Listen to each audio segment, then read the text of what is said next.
برتری کی فکر کرتا اور کائنات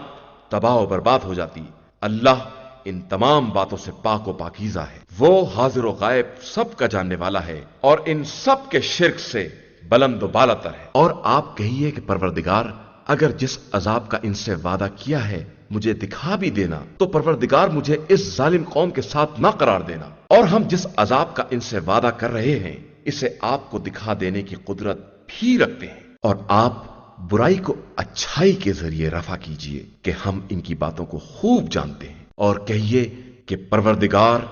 میں شیطانوں کے وسوسوں سے تیری پناہ چاہتا ہوں اور اس بات سے پناہ مانگتا ہوں کہ شیاطین میرے پاس آ جائیں، یہاں تک کہ جب ان میں سے کسی کی موت آ گئی تو کہنے لگا کہ پروردگار مجھے پلٹا دے، شاید میں اب کوئی نیک عمل انجام دوں۔ ہرگز نہیں، یہ ایک بات ہے جو یہ کہہ رہا ہے، اور ان کے پیچھے ایک عالم برزخ ہے جو قیامت کے دن تک قائم رہنے والا ہے۔ پھر جب سور پھونکا جائے گا تو نہ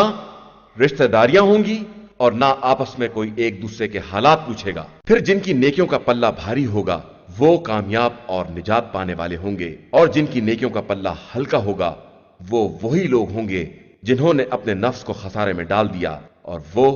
جہنم میں ہمیشہ ہمیشہ رہنے والے ہیں۔ جہنم کی آگ ان کے چہروں کو جھلس دے گی اور وہ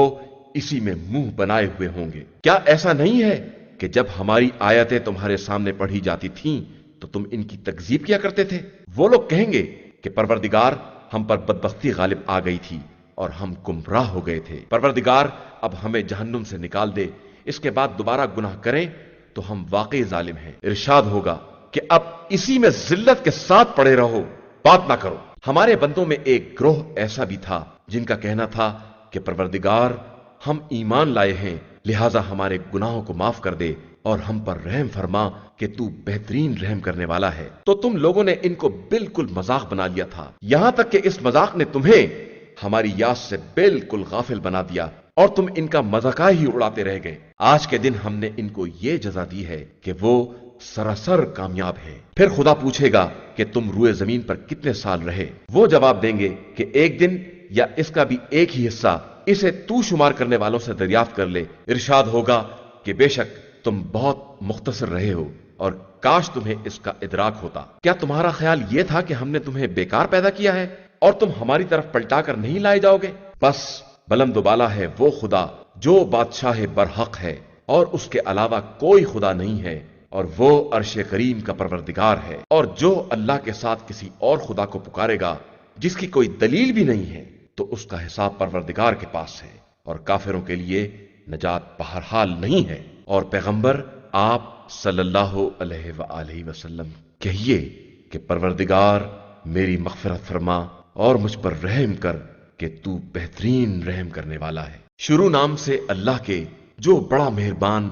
نہایت رحم کرنے والا ہے۔ یہ ایک سورہ ہے جسے ہم نے نازل کیا ہے اور فرض کیا ہے، اور اس میں کھلی ہوئی نشانیاں نازل کی ہیں کہ شاید تم لوگ نصیحت حاصل کر سکو۔ زناکار عورت اور زناکار مرد دونوں کو 100 کوڑے لگاؤ، اور خبردار دین خدا کے معاملے میں کسی کی مروت کا شکار نہ ہو جانا اگر تمہارا ایمان اللہ اور روز آخرت پر ہے۔ اور اس سزا کے وقت مومنین کی ایک جماعت کو حاضر رہنا چاہیے۔ زانی مرد زانیہ یا مشرکہ عورت ہی سے نکاح کرے گا، اور زانیہ عورت